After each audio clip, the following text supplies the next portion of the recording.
And this is a Fox News alert. Just moments ago, Barack Obama responded to Fox News regarding the controversy surrounding his pastor, the Reverend Jeremiah Wright, and he spoke to our very own Major Garrett.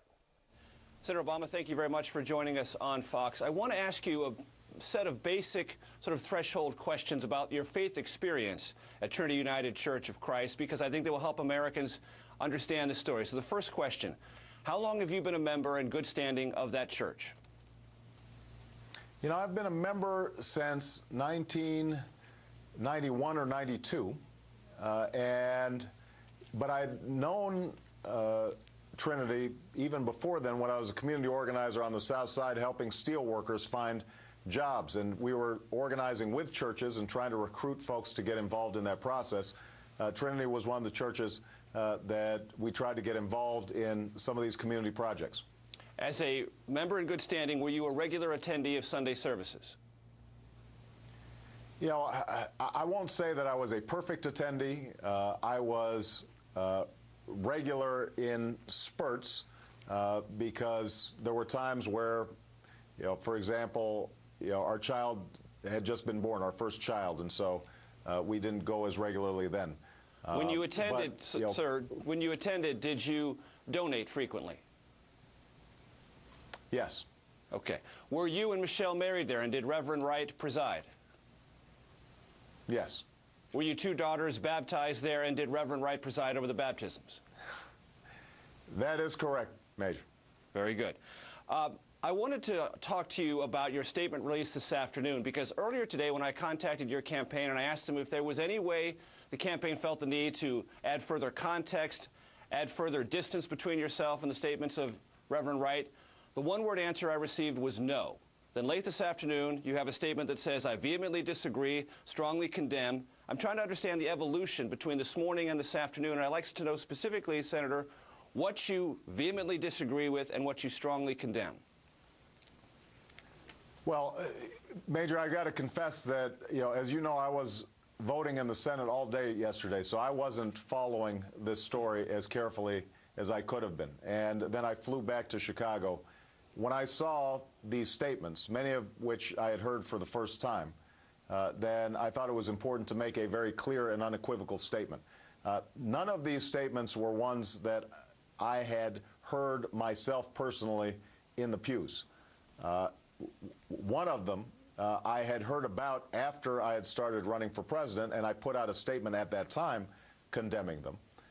The other statements were ones that I just heard about while we were, when they started being run on Fox and some of the other stations. And so they weren't things that I was familiar with. Once I saw them, I had to be very clear about the fact that these are not statements that I'm comfortable with. I reject them completely.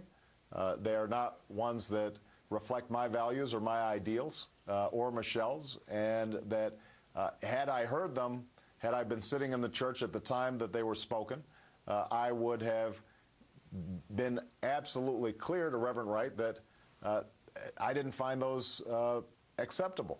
Would you have, obviously, sir, would you have quit the church had you heard them personally? You know, I guess keep in mind that, just to provide more context, this is somebody who I'd known for 20 years. Pastor Wright has been a pastor for 30 years. He's an ex-Marine. He is somebody who is a biblical scholar, has spoken at theological seminaries all across the country, from the University of Chicago to Hampton. And so he is a well-regarded preacher and somebody who is known for talking about the social gospel, but most of the time when I'm in church, he's talking about Jesus, God, faith, values, caring for the poor. Those were the messages that I was hearing. And so, I think that the statements that have been strung together are compiled out of hundreds of sermons that he delivered over the course of his lifetime.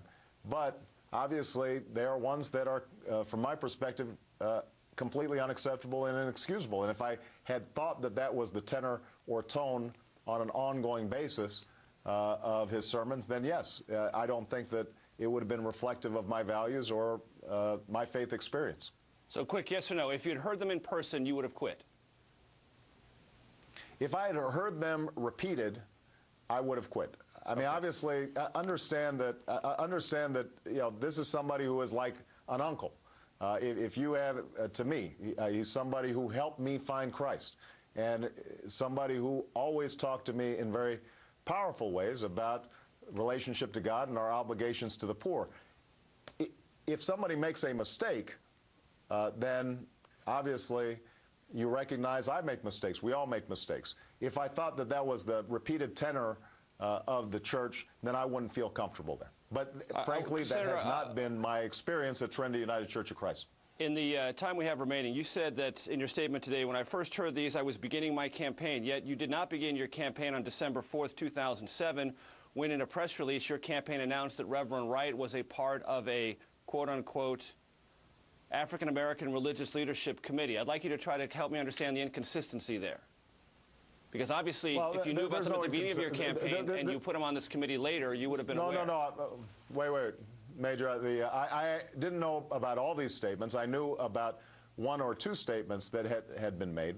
And as a consequence, as I said, if it was just a function of one or two statements, then that's not something that would lead me to distance myself from either my church or my pastor. And if I was going to have a committee talking about faith issues, which we've been very active in doing all across the country, reaching out to evangelicals and talking to the church communities all across the country, it would not make sense if my own pastor wasn't on that committee.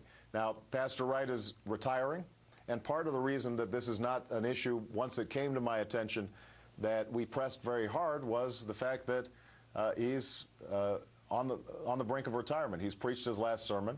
He's taken a sabbatical.